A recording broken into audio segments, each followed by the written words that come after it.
ভোটের বঙ্গে ফের মোদি। পদ্ম প্রচারে দুদিনের ঝোড়ো সফর। 17-18 রাজ্যে প্রধানমন্ত্রী। 17 জানুয়ারি মালদায় পরিবর্তন সংকল্প সভা। 18 তারিখ সিঙ্গুরে সমাবেশ। বাংলায় দেশের প্রথম বন্দে ভারত স্লিপার উদ্বোধনের সম্ভাবনা।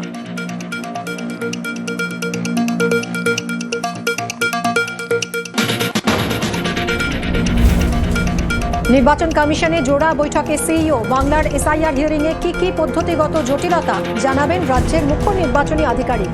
তথ্য গরমিল তালিকা নিয়েও আলোচনা। ভার্চুয়ালি যোগ সিইও দপ্তরের আধিকারিকদের।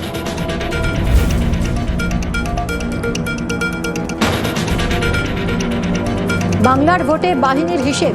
প্রতি সপ্তাহে জেলাভিত্তিক আইন শৃঙ্খলা রিপোর্ট তলব। জেলা শাসকদের থেকে তথ্য নিয়ে জমার নির্দেশ মুখ্য নির্বাচনী আধিকারিককে। স্পর্শকাতর বুথ চিহ্নিত করেই আধা সেনা নিয়ে চূড়ান্ত সিদ্ধান্ত, নিন্দায় তৃণমূল। ছেলেসহ বীরভূমে ফিরেছেন সোনালী। বাংলাদেশে আটকে স্বামী দানিশ। 2 ছেলেকে নিয়ে ওপারের জেলে পড়শি স্ত্রীটিও। 4 জনকে ফেরাতে মামলায় ফের সুপ্রিম কোর্টে শুনানি। মানবিক হওয়ার পরামর্শ দিয়ে আগেই কেন্দ্রের থেকে তথ্য তলব প্রধান বিচারপতির বেঞ্চে।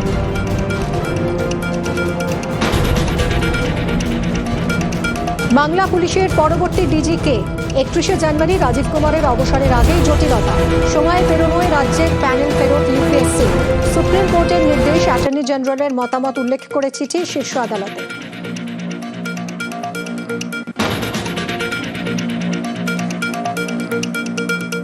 চাদর চোর নেতা। দূরপাল্লার ট্রেনে কীর্তি ফাঁস হুগলির বিজেপি নেতার। হুল এক্সপ্রেসে ব্যাগে বেডশিট ধরা পড়ে ক্ষমা চাওয়ার ভিডিও ভাইরাল। পরে সোশ্যাল মিডিয়ায় ফাঁসানোর দাবি।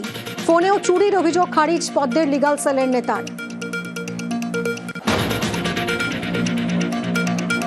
মালদায় খেলার মাঠে গুলি। কালিয়াচকে ক্রিকেট ম্যাচ ঘিরে গোষ্ঠীকন্দল। পুরনো বচসায় ডেকে পাঠিয়ে দলীয় কর্মীকে গুলি নেতার।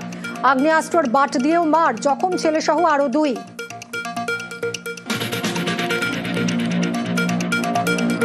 Headlines.